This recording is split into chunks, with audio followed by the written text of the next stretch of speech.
बलूचिस्तान में जो मावराए अदालत कत्ल चल रहा है या जिस तरह जबरी गुमशुदगियों का सिलसिला चल रहा है, उसको अगर हम देखें तो फिर हमें अदलिया भी बिलवास्ता शरीके जुर्म नजर आती है। रिमांड क्या होता है? क्यों मुल्जिम का जिस्मानी रिमांड दिया जाता है? किसी भी मजिस्ट्रेट के पास कितने दिन का रिमांड देने का अख्तियार होता है? क्या ये आइन की और कानून की संगीन तरीन वायलेशन नहीं है कि आप लोगों को जबरी तौर पर लापता कर देते हैं? महीनों के महीने, सालों के साल उनका कोई पता नहीं होता, उनको किसी अदालत में पेश नहीं किया जाता, उनको किसी मजिस्ट्रेट के सामने नहीं लाया जाता।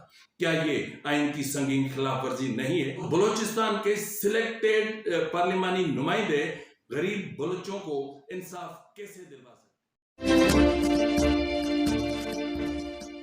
आपके लिए भी बेहतर है कि आप इन सबको उधर जाके कलेक्टिवली अपनी पीसफुल आवाज जो है उसको आवाज तो उठाने देना। तो अगर आप इस तरह भी नहीं करते तो ये तो फिर वही बात आ जाती है कि जी आप खुद लोगों को चाहते हैं कि लोग तंग हो या डिस्टर्ब हो। जब वो खुद कह रहे हैं कि हम पीसफुल स्ट्रगल कर रहे हैं और अदालत ने कुछ स्टे नहीं दिया, वो आपको रोका नहीं है कि ये उधर नहीं जा सकते, तो मेरा ख्याल है कि ये ज्यादा उनका मुनासिब मुतालबा है। तो इसके लिए और प्रोटेक्शन देना जो है, सिर्फ एक सेकंड, जो प्रोटेक्शन आपने एक बात जो आपने प्रोटेक्शन दी है, प्रोटेक्शन देना रियासत की जिम्मेदारी है, कोई आसान नहीं है रियासत का, उनका हक है कि उनको प्रोटेक्शन दी है। बल्कि ये अफसोस की बात है कि ये प्रोटेक्शन उनको बलूचिस्तान में ही दी गई। अगर वो दी गई होती या कानून के तहत डील कर रहे होते तो उनको इतनी दूर आने की जरूरत ही नहीं। बिस्मिल्लाहिर्रहमानिर्रहीम, अस्सलाम वालेकुम नाज़रीन, ये फरवाज एनबी न्यूज़, मैं हूं आपका मेज़बान नवाज भुट्टो।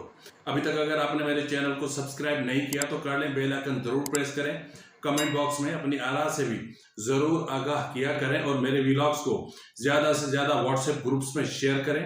और छोटी सी गुजारिश है कि मेरे व्लॉग को मुकम्मल देखने की कोशिश किया करें, इससे आपको बहुत सारी इंफॉर्मेशन मिल सकती है। BYC ने अदलिया को रियासत का सहूलतकार करार देते हुए दो टोक अल्फाज में कहा है कि अदालतें रियासती व अस्करी दबाव के सामने झुक रही हैं, जाबराना कुव्वतों के हाथों हाथ मजबूत कर रही हैं। बलूचिस्तान में जारी इंसानी हकूक के बहरान में अदलिया भी बिलवास्ता शरीके जुर्म है। जी नाज़रीन, बलूचिस्तान में जो मावराए अदालत कत्ल चल रहा है या जिस तरह जबरी गुमशुदगियों का सिलसिला चल रहा है, उसको अगर हम देखें तो फिर हमें अदलिया भी बिलवास्ता शरीके जुर्म नजर आती है। 19वें रोज भी धरने पर बैठी खवातीन ने मुज़ाकरात की गेंद एक मरतबा फिर रियासत की कोर्ट में फेंक दी और उसके अलावा नेशनल प्रेस क्लब के सामने एहतजाज के हवाले से इंतजामिया से दरख्वास्त की कि उनके यहाँ रोड पर बैठने से लोगों को दुश्वारी हो रही है और उन्हें नेशनल प्रेस क्लब के सामने एहतजाज करने दिया जाए। लेकिन इंतजामिया ने वही पुराना जवाब कि हम यहाँ से आगे आपको नहीं जाने दे सकते। रिमांड क्या होता है? क्यों मुल्जिम का जिस्मानी रिमांड दिया जाता है? किसी भी मजिस्ट्रेट के पास कितने दिन का रिमांड देने का अख्तियार होता है? क्या मजिस्ट्रेट 20 रोज का रिमांड दे सकता है? इस अहम तरीन और नाजुक मामले पर हम जरूर बात करेंगे, क्योंकि कल से यानी जब से डॉक्टर माहरंग बलोच और BYC के असीरान को 20 रोज के रिमांड पर पुलिस की कस्टडी में दे दिया गया, तब से ये सवाल जन्म ले रहा है कि आया ये मामला आईनी है, कानूनी है या नहीं है। उसके अलावा आज हम बात करेंगे 160 हमलों और 249 हलाकतों की। यह दावा किसने किया है और इसकी तफसीलात के तमाम मामला हम आपके सामने आज जरूर रखेंगे। तो नाज़रीन, सबसे पहले मेरे ख्याल में हम बात कर लेते हैं BYC की खवातीन के हवाले से कि आपको पता है कि आज 19वां दिन था उनके धरने का। आज उन्होंने धरने के मकाम पर एक प्रेस कॉन्फ्रेंस भी की। इससे कबल गुज़िश्ता रोज जो डॉक्टर माहरंग बलोच और BYC के दीगर असीरों को का 20 रोजा जो रिमांड दिया गया था, उस पर BYC की तरफ से सख्त रद्द-ए-अमल सामने आया है और तकरीबन वही या उससे मिलता जुलता रद्द-ए-अमल आज प्रेस कॉन्फ्रेंस के दौरान भी सामने आया। अगर हम देखें तो आज जो इनका 19वां दिन था, इसमें अहम तरीन जो चीजें हुई हैं उसमें यह है कि आज जो उन्होंने बाकायदा वाज़े तौर पर कह दिया है कि हम धरना खत्म नहीं करेंगे तब तक कि जब तक हमारे मुतालबात नहीं माने जाते। मुतालबात क्या है? मुतालबात है कि BYC के असीर क़यादत को रिहा किया जाए। मुतालबा ये है कि जबरी गुमशुदगियों का सिलसिला रोका जाए और जो जबरी गुमशुदा कर दिए गए उनको रिहा किया जाए। और तीसरा और अहम मामला ये है कि जो मावराए अदालत कत्ल चल रहा है बलूचिस्तान में, उसको रोका जाए। इस हवाले से वो बार बार रियासत से मुज़ाकरात की कोशिश कर रहे हैं। मीडिया भी प्रेशराइज, सोशल मीडिया, क्योंकि मैं पंजाबी और इस्टेब्लिशमेंट की मीडिया की बात नहीं कर रहा, सोशल मीडिया बार बार इस चीज़ को उछाल रहा है कि BYC तो मुज़ाकरात के लिए इस्लामाबाद की सड़कों पर बैठी है न, लेकिन हुकूमत भी बात नहीं करना चाहती, रियासत भी बात नहीं करना चाहती। लेकिन इसके एक बार फिर लवाहकी ने इंतजामिया से दरख्वास्त की है कि धरने में बैठी बूढ़ी माओ और बच्चों समेत इस्लामाबाद के अवाम को रिलीफ देने के लिए धरने को इस्लामाबाद प्रेस क्लब के सामने जो है वो अपना जाने की इजाज़त दी जाए, लेकिन इंतजामिया की तरफ से ताहाल कोई पेशरफ्त नहीं हुई। बलोच खवातीन ने आज प्रेस कॉन्फ्रेंस में इस्लामाबाद के उन लोगों से जिनको इस धरने या फिर इस शाहराह की बंदिश के हवाले से तकलीफ हो रही है, उनसे माजरत भी की और उनसे तकलीफ उनको इस्लामाबाद में ऐसे वक्त में जमा हुए हैं जब इस रियासत में इंसाफ की आवाज को दबाने की कोशिश अपने उरूज पर है।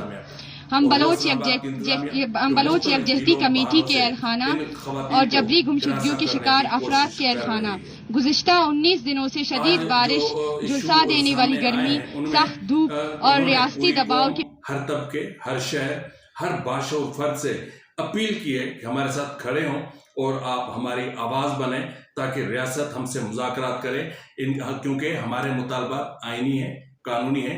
हम आइन और कानून से हटकर कोई मुतालबा नहीं कर रहे। तो इस हवाले से एक प्रेस कॉन्फ्रेंस भी की और फिर BYC की तरफ से एक एलामिया भी जारी किया गया। गुज़िश्ता रोज जो धरना हुआ, अपना अदालत की तरफ से 20 रोज़ा रिमांड दिया गया था। तो इसमें यह कहा गया कि तंजीम रहनुमाओं की रिमांड में तोसी बलूचिस्तान के आवाज़ को दबाने के लिए अदलिया और रियासती इदारों के मुश्तरका गठजोड़ का नतीजा है। उन्होंने कहा कि डॉक्टर महरंग बलोच और BYC की क़यादत का वाहिद जुर्म यह है कि वो पुरअमन और आईनी तरीके से अपने बुनियादी हकूक का मुतालबा कर रहे हैं। इन पर दहशतगर्दी जैसे झूठे इल्ज़ाम आयद किए गए हैं और इन्हें उन कैद खानों में रखा गया है जहां दहशतगर्दों को रखा जाता है। यह तर्ज अमल तमाम बैनुल-अक़वामी इंसानी हकूक के मयारात की खुली खिलाफ वर्जी है। उन्होंने कहा कि हम मुज़ाकरात के लिए आए हैं, हम मुज़ाकरात के लिए बैठे हैं, हम मुज़ाकरात के लिए हुकूमत और रियासत की तरफ देख रहे हैं, लेकिन 19 दिन गुजर चुके हैं, हुकूमत और रियासत की तरफ से मुज़ाकरात के हवाले से कोई पैगाम नहीं पहुंचा है। उन्होंने कहा कि हुकूमत और रियासत मुज़ाकरात शायद करना ही नहीं चाहते, लेकिन हम तब तक बैठे रहेंगे, वाज़ेह तौर पर उन्होंने कहा कि हम तब तक बैठे रहेंगे जब तक हमें सुना नहीं जाता। उन्होंने कहा कि इंसदाद दहशतगर्दी अदालत की तरफ से बलोच यकजहती कमेटी के रहनुमाओं की पुलिस रिमांड में मजीद 20 रोज की तोसी न सिर्फ कानून और इंसाफ के बुनियादी असूलों की खिलाफ वर्जी है, बल्कि पाकिस्तान में अदलिया की आज़ादी पर भी संगीन सवाल खड़े करता है। यह वाज़ेह हो चुका है कि अदालतें रियासती व अस्करी दबाव के सामने झुक रही हैं और इंसानी हकूक के महफूजों को इंसाफ देने की बजाय जाबराना कुव्वतों के हाथ मजबूत कर रही हैं।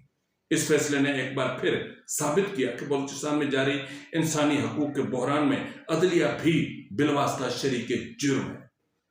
जी नाज़रीन, बलूचिस्तान में मैं वाज़ेह तौर पर आपको कह चुका हूँ कि जो भी कत्ताल चल रहा है, जो भी मावराए अदालत गुमशुदगियाँ हो रही हैं, जहाँ जहाँ आइन की खिलाफ वर्जी हो रही है, जो इदारे आइन की खिलाफ वर्जी कर रहे हैं, उसमें अदलिया बिलवास्ता शरीक जुर्म है। इसके बदले आप कंटेम्प्ट करना चाहते हैं, भले कर लें, लेकिन अदलिया है, सुप्रीम कोर्ट भी है, बलूचिस्तान हाई कोर्ट भी है, क्वेटा हाई कोर्ट भी है। तो आगे ठीक है, जो होगा देखा जाएगा। अच्छा, बलूचिस्तान में अदालतें इंसाफ फराहम करने की बजाय अस्करी ख्वाहिशात और साजिशों पर अमल दरामद कर रही है। ये वही पॉइंट ऑफ व्यू है जो आपके सामने मैं अक्सर रखता हूं कि हमारे मुल्क की अदलिया का इस वक्त क्या हाल है, उसका तिया पांचा हो चुका है। अदलिया का काम आइन और कानून का तहफ़्फ़ुज़ और शहरियों को इंसाफ फराहम करना है, लेकिन बलूचिस्तान में अदलिया खुद कॉलोनियल दौर के तर्ज पर आइनी असूलों की धज्जियां उड़ा रही है और जबर के इस खेल में शरीक जुर्म बनी हुई है।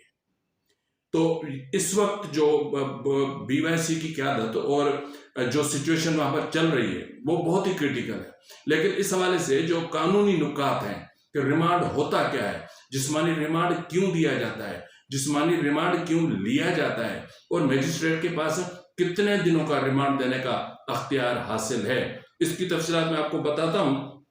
लेकिन सबसे पहले मैं आपकी खिदमत में कुछ और चीजें रखना चाह रहा हूं, वो ये हैं कि इस वक्त बलूचिस्तान में क्या चल रहा है। कुछ चीजें तो आपकी स्क्रीन पर मुतवातिर चल रही हैं कि वहां पर जबरी गुमशुदगियों और लाशें मिलने के हवाले से जो तफसीलात हैं वो मुतवातिर आपकी स्क्रीन पर चल रहे हैं। आप प्लीज जरा इसको भी देख लिया करें। लेकिन करंट जो सिचुएशन है बलूचिस्तान की वो जरा मैं आपको मुख्तसरन बता देता हूं कि डेरा बुगटी के इलाके सुई में सड़क के किनारे नस्ब रिमोट कंट्रोल बम के धमाके में 2 अफराद जाँ बहक और 1 जख्मी हो गया। धमाका कंजू सागरी के इलाके में हुआ, जहां सड़क के किनारे नस्ब एक देसी साख्त बम को रिमोट कंट्रोल के जरिए धमाके से उड़ा दिया गया। धमाके के नतीजे में 2 अफराद मौके पर ही जाँ बहक हो गए, जिनकी शनाख्त वाशु और जाहिद के नाम से हुई, जबकि एक शख्स सदा जख्मी हुआ। बात करें अगर मस्तूम की, तो मस्तूम की सूरत हाल इंतहाई क्रिटिकल है। एक तो मस्तूम को जो टारगेटेड ऑपरेशन का भी वहां पर उसको निशाना बनाया जा रहा है, लेकिन मस्तूम में मुसल्लह अफराद ने फोर्सेस के लिए राशन ले जाने वाली ट्रकों को अपनी तहवील में लिया है और वाकया गुज़िश्ता रोज पेश आया। मस्तूम के इलाके इस्पलंची मरो में मुसल्लह अफराद ने फोर्सेस के लिए राशन ले जाने वाली 2 ट्रक गाड़ियों को अपनी तहवील में ले लिया और राशन समेत नामालूम मकाम पर मुंतकिल कर दिया। अब वो जो 2 गाड़ियां लेकर गए हैं, उसके बाद फिर फोर्सेस ने उस इलाके को घेरने की कोशिश की और वहां पर बड़ी तादाद में पहुंच गए, लेकिन ताहाल वहां से कोई रिपोर्ट मौसूल नहीं हुई। लेकिन केच में पाकिस्तानी फोर्सेस पर एक बम धमाके की या बम हमले की इतलात जरूर मौसूल हो रही हैं। तो नोशकी का इलाका है कली कादराबाद में पुलिस स्टेशन पर दस्ती बम हमला हुआ। मुसल्लह अफराद ने FC की जासूसी के लिए नस्ब सिक्योरिटी कैमरों को भी नुकसान पहुंचाया और बलोच लिबरेशन फ्रंट ने इसकी जिम्मेदारी कबूल कर ली है। तो दूसरी तरफ बलोच लिबरेशन आर्मी BLA ने BLF के बाद अपना एक इन्फोग्राफिक जारी किया है जुलाई के महीने के हिसाब से। आपको पता है गुज़िश्ता रोज की व्लॉग में मैंने आपको BLF का इन्फोग्राफिक की तफसीलात बताई थी कि उन्होंने जो कुछ कहा, यानी अगर BLA और BLF के आदाद शुमार को देखते हैं तो जुलाई के महीने में मजमूई तौर पर जो आर्म फोर्सेस पर 160 हमले हुए, जिसमें फोर्सेस की कमोबेश 249 जवान जाँ बहक हुए। ये इतलात ऐसी इनके इन्फोग्राफिक के जरिए दी गई है। तो BLA के इन्फोग्राफिक में जो बताया गया है उसमें दावा किया गया है कि जुलाई 2025 में बलोच लिबरेशन आर्मी ने मजमूई तौर पर 38 हमले किए। इन शदीद नौयत के हमलों में 170 से ज्यादा पाकिस्तानी फौज व आलाकारों को जानी नुकसान का सामना करना पड़ा। हमलों में पाकिस्तानी फौज के 123 से ज्यादा एहलकार जाँ बहक, जबकि 37 से ज्यादा जख्मी हुए, जबकि 10 गिरफ्तारियां अमल में हैं। जुलाई में बलोच लिबरेशन आर्मी के हमले बलूचिस्तान भर के 12 अजला में हुए। इन हमलों में झापी कैंपों पर कब्जा, हथियारों पर कब्जा, IED और घातक हमले शामिल थे। बलोच लिबरेशन आर्मी के खसूसी दस्ते स्पेशल टेक्निकल स्क्वाड और फतह स्क्वाड ने इंटेलिजेंस विंग जराब की मदद से क्वेटा, कल्लात और सोराब में अहम और तबाहकुन कार्रवाइयां सर अंजाम दी हैं। तो ये इस वक्त सूरत हाल है जनाब बलूचिस्तान की, कि वहां पर अमन अमान की सूरत हाल दिन ब दिन तबाहकुन होती जा रही है। तो दूसरी तरफ कल से एक इशू चल रहा है कि रिमांड गैर कानूनी दिया गया है। रिमांड का मतलब ये होता है कि जिस्मानी रिमांड जो मजिस्ट्रेट हैं जिन्होंने रिमांड 20 रोजा रिमांड जारी किया है, उन्होंने अपने अख्तियारात से तजावुज किए। क्या ये सच है? क्या ये कानून से अपना जो है वो उन्होंने अख्तियारात से तजावुज किया है? इसके हवाले से हम जरा जायजा ले लेते हैं कि ये मामला आखिर है क्या। ज़ाब्ता फौजदारी की दफा 154 के तहत FIR के इंदराज के बाद क्रिमिनल प्रोसीजर कोड की शिक 61 के तहत तफ्तीशी अफसर यानी इन्वेस्टिगेशन ऑफिसर की जिम्मेदारी है कि मुलजिम को विदिन 24 आवर्स मुतलका इलाका मजिस्ट्रेट के सामने पेश करे। और यही एक आईनी रिक्वायरमेंट भी है कि जिसको भी हिरासत में लिया जाए उनको 24 घंटे के अंदर अदालतों में पेश किया जाए। लेकिन ये पाकिस्तान है, यहाँ जो आइन और कानून होते हैं वो होते ही वायलेट करने के लिए, और उनको खुद कानून बनाने वाले वायलेट करते हैं। क्या ये आइन की और कानून की संगीन तरीन वायलेशन नहीं है कि आप लोगों को जबरी तौर पर लापता कर देते हैं, महीनों के महीने, सालों के साल उनको उनका कोई पता नहीं होता, उनको किसी अदालत में पेश नहीं किया जाता, उनको किसी मजिस्ट्रेट के सामने नहीं लाया जाता। क्या ये आइन की संगीन खिलाफ वर्जी नहीं है? और जो आइन की संगीन खिलाफ वर्जी का इर्तिकाब करते हैं, क्या वो आर्टिकल 6 के मुर्तकिब नहीं होते? ये बहुत सारी सवाल हैं। अच्छा जनाब, आगे चलते हैं कि इन 24 घंटों के अंदर मुलजिम से तफ्तीश मुकम्मल ना हुई हो तो आईओ मजिस्ट्रेट को वजूहात बताएगा कि तफ्तीश और जुर्म से मुतालिक सबूत इकट्ठे करने के लिए मुलजिम का अभी पुलिस की हिरासत में रहना जरूरी है। अदालत जुर्म की नोयत वगैरह देखते हुए ज़ाब्ता फौजदारी की दफ़ा 167 के तहत मुलजिम को कुछ दिन के लिए पुलिस की हिरासत में दे देगी, यानी से जिसको फिजिकल रिमांड कहते हैं। अब फिजिकल रिमांड कितने दिन का हो सकता है? कानून के मुताबिक मजिस्ट्रेट को ज्यादा से ज्यादा 15 दिन के जिस्मानी रिमांड पर पुलिस के हवाले करने का अख्तियार हासिल है। ताहम गैर मामूली नोयत के केसों में जिस्मानी रिमांड 15 दिन से ज्यादा भी दिया जा सकता है। ताहम ऐसा बहुत कम होता है, लेकिन मजिस्ट्रेट एक दफा पेशी पर 15 दिन से ज्यादा जिस्मानी रिमांड नहीं दे सकता। अगर मुलजिम खातून है और जुर्म कत्ल या डकैती नहीं है तो आईओ को उस मुलजिमा की कस्टडी नहीं दी जाएगी। ज़ाब्ता फौजदारी की शिक 167 के सब सेक्शन 5 के तहत इससे उनसे जेल में ही तफ्तीश की जाएगी और इस मौके पर जेल अफसरान और किसी खातून पुलिस अफसर एहलकार का भी पास होना बहुत जरूरी है। तो इसका मतलब यह है कि जो गुज़िश्ता रोज 20 रोज का जो जिस्मानी रिमांड दिया गया, वो जो मजिस्ट्रेट साहब जिन्होंने 20 रोजा रिमांड दिया है, उन्होंने अपने अख्तियारात से तजावुज किया है, क्योंकि वो 15 रोज का रिमांड पहले दे चुके थे, क्योंकि वो 10 रोज का रिमांड पहले दे चुके थे। और उसके अलावा जो संगीन तरीन जो आइन की खिलाफ वर्जी की इस मजिस्ट्रेट ने, जिनके खिलाफ, जो उनके कंडक्ट के खिलाफ किसी ना किसी फोरम पर जरूर कंप्लेंट की जानी चाहिए कि उन्होंने इन्वेस्टिगेशन का जो शोबा था या वहां पर जो इन्वेस्टिगेशन के अफसरान मौजूद थे या फिर जो लोग रिमांड में तोसी मांग रहे थे, उनसे अपना 25 दिनों की कोई पेशरफ्त रिपोर्ट नहीं मांगी। उनसे नहीं पूछा गया कि 25 दिनों तक आप क्या करते रहे, जबकि अक्यूज पर्सन्स कहते रहे कि जी हमारे पास कोई आईओ नहीं आया। जब कोई आईओ ही नहीं जाएगा, कोई इन्वेस्टिगेशन ही नहीं होगी, जब किसी कोई पूछगछ ही नहीं होगी, जब मुल्जमान के खिलाफ कोई सबूत ही नहीं है आपके पास, जब FIRs भी झूठी होंगी, तो फिर क्या करेंगे? तो फिर अदालतें बिलवास्ता या बिलावास्ता शरीके जुर्म हो जाती हैं। फिर अदालतें बिलावास्ता या बिलावास्ता जो है वो शरीके जुर्म होते हुए रियासती इदारों के सामने कठपुतली बन जाती हैं। फिर जो जजेस होते हैं वो झुक जाते हैं, वो घुटनों पर आ जाते हैं, फिर आइन और कानून से इनहराफ तक कर गुजरते हैं। तो यही सूरत इस वक्त यहाँ चल रही है। तो जिस तरह शुरू में बात चल रही थी कि BYC की खवातीन ने मुज़ाकरात के हवाले से अपनी गेंद रियासत की कोर्ट में फेंक दी है। अब रियासत की मर्जी है कि वो इस मामले को तूल दे या फिर इस मामले को यहीं खत्म करने के हवाले से एक मुज़ाकरात का सिलसिला शुरू करे, या फिर हुकूमत मुज़ाकरात के हवाले से आगे। चलो रियासत नहीं आती तो उनके टाउट्स तो हैं ना, मोहसिन नकवी जैसे, वो क्यों नहीं आगे आते भाई? वो क्यों नहीं आते? वो आगे हैं ना।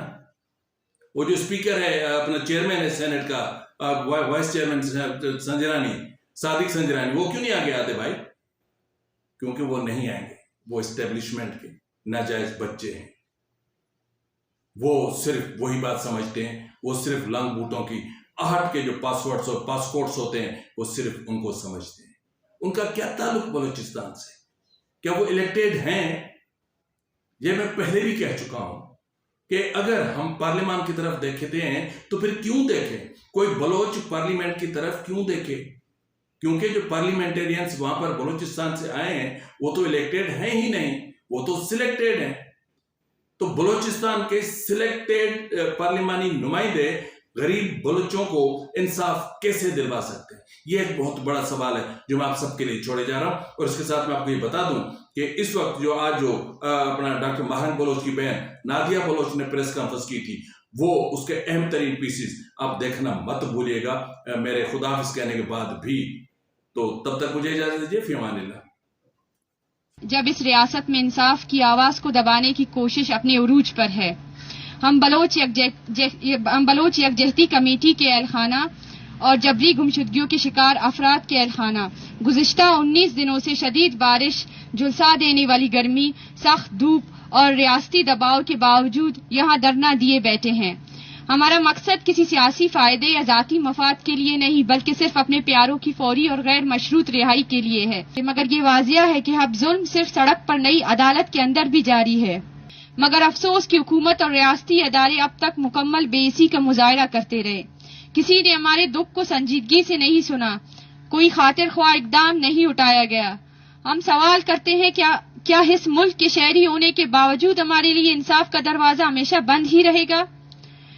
इस्लामाबाद पुलिस और इंतजामिया का रवैया हमारे साथ न सिर्फ गैर हमदर्दाना बल्कि अफसोसनाक हद तक गैर इंसानी रहा है। पुरहमन एहतजाज के बावजूद हमें मुसलसल हरासा किया जा रहा है। बलोच तुलबा और नौजवानों को धमकियां दी जा रही है, इनके अहलखाना पर दबाव डाला जा रहा है। कई बार ताकत के जरिए धरना खत्म करने की कोशिश की गई। क्या पुरहमन एहतजाज करना जुर्म है? हमने ना किसी सरकारी अमलाक को नुकसान पहुंचाया, ना कोई गैर कानूनी हरकत की, फिर भी हमारे खिलाफ जब्र के तमाम अरबे इस्तेमाल किए जा रहे हैं। हम दुनिया को बावर कराना चाहते हैं कि ये सिर्फ बलोच अवाम की नहीं बल्कि हर उस शहरी की लड़ाई है जो जमहूरी हक की एहतजाज इस्तेमाल करने पर रियासती जब्र का शिकार होता है।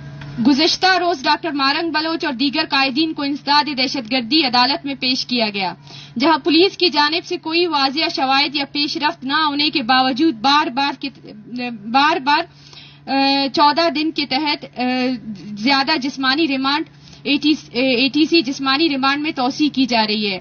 हमारी कानूनी टीम ने अदालत के सामने ये मौकिफ रखा कि इंसदाद दहशतगर्दी एक्ट सिर्फ ठोस शवाहिद की बुनियाद पर दिया जा सकता है, मगर इस बुनियादी कानूनी उसूल को नजरअंदाज करते हुए पहले 10 दिन, फिर 15 दिन और अब मजीद 20 दिन का रिमांड दिया गया। बलूचिस्तान की अदालतें जो इंसाफ फराहम करने के बजाय रियासती दबाव और साजिशों के ताबे दिखाई देती है, अब आईनी उसूलों को पसे पुष्ट डालकर जब्र के निजाम में शरीक जुर्म बन चुकी है। अदलिया का काम आईन का तहफ़्फ़ुज़ और शहरियों को इंसाफ फराहम करना है, मगर बलूचिस्तान में अदलिया खुद नौआबादियाती जहनियत के तहत फैसला सुना रही है। हम ये भी वाजिया करना चाहते हैं कि इस्लामाबाद इंतजामिया हम पर मुकम्मल क्रैकडाउन करने पर आमदा है। इस्लामाबाद प्रेस क्लब के तमाम रास्ते बंद किए गए और हमें तरह तरह की अजियतें दी जा रही है। ताहम हम अब भी पुरहमन हैं और पुरहमन ही रहेंगे।